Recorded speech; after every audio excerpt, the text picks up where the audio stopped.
अनंत यात्रा के ओशो दर्शन में आपका स्वागत है।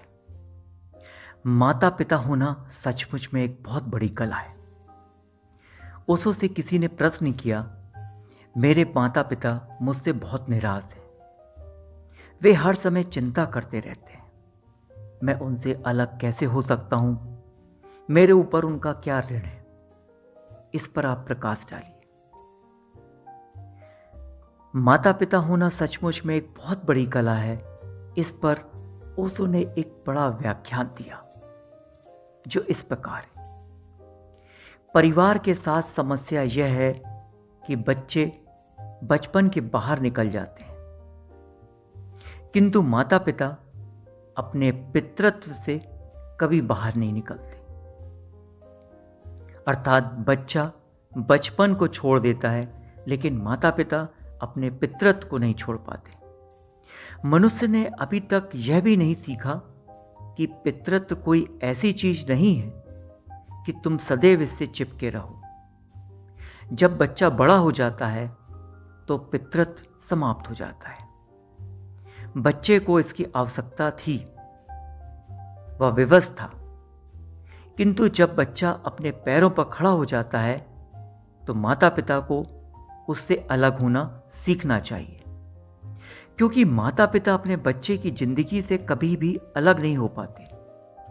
स्वयं चिंता में डूबे रहते हैं और बच्चों के लिए भी तनाव पैदा करते हैं। वे नष्ट कर देते हैं बच्चों के मन में अपराध और भयानक अपराध भाव उत्पन्न कर देते हैं। अपराध बोझ से वो ग्रसित हो जाते हैं।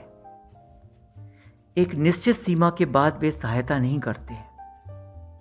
माता पिता होना एक बहुत बड़ी कला है। बच्चों को जन्म देना तो कोई बहुत बड़ी बात नहीं है। ऐसा तो कोई भी पशु कर सकता है। यह प्राकृतिक, जैविक, सहज प्रवृत्ति से उपजी प्रक्रिया है। किंतु माता पिता होना कुछ अलग बात है। बहुत कम लोग ही वास्तविक माता पिता हो सकते हैं। उसका मापदंड यह है कि वास्तविक माता पिता स्वतंत्रता देंगे। वे बच्चे के ऊपर स्वयं को नहीं थोपेंगे। वे उसकी निजता पर अतिक्रमण नहीं करेंगे। वे सहायता करने के लिए भी होते हैं, वे उन्हें मजबूत करने के लिए भी होते हैं, उनकी परवरिश करने के लिए होते हैं, लेकिन अपने विचार थोपने के लिए नहीं होते, उन्हें दास बनाने के लिए नहीं होते। किंतु दुनिया भर में माता पिता यही करते जा रहे हैं। उनका सारा प्रयास बच्चे के माध्यम से अपनी महत्वाकांक्षाओं की पूर्ति करना होता है। कोई भी कभी भी अपनी महत्वाकांक्षाओं की पूर्ति नहीं कर पाया है। इसलिए हर माता या पिता भीतर से उद्वेलित होते हैं, परेशान होते हैं। वह जानता है कि प्रतिदिन मृत्यु के वह निकट जा रहा है। वह महसूस कर सकता है कि मृत्यु उसकी तरफ बढ़ती जा रही है। यह मृत्यु बड़ी होती जा रही है और जीवन सिमट रहा है। उसकी महत्वाकांक्षाएं अभी अधूरी हैं।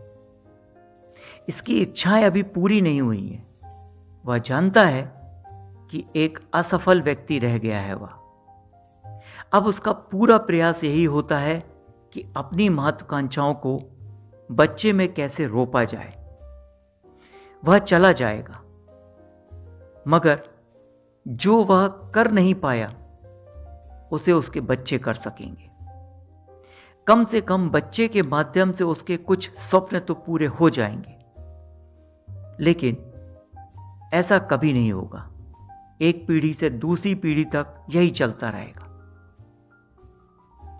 वन में सही सिद्ध नहीं हुए हैं। आदमी भी कितना बेहोश है। माता पिता अपने बच्चे से बहाने करते रहते हैं, उनके साथ छल करते रहते हैं। वे अपने बच्चों के साथ भी वास्तविक नहीं रह पाते।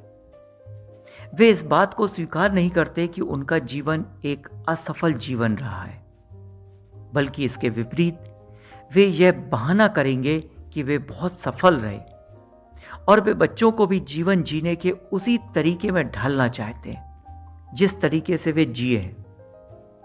सभी माता पिता अपने बच्चों से निराश रहते हैं और यह मैं निर्विवाद रूप से कहूंगा, गौतम बुद्ध के माता पिता भी अपने बेटे से बहुत अधिक निराश थे। जीसस क्राइस्ट के माता पिता उससे बहुत अधिक निराश थे। स्वभाव था, उन्होंने एक अलग ही तरह का जीवन जिया था। वे कट्टर यहूदी थे और यह बेटा, यह जीसस बहुत से पारंपरिक विचारों प्रथाओं के विपरीत जा रहा था।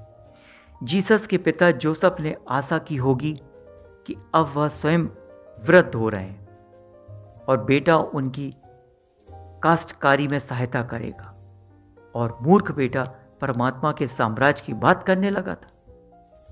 सोचिए कितना अंतर है। तो बात यही है कि माता पिता होना सच में एक बहुत बड़ी कला है।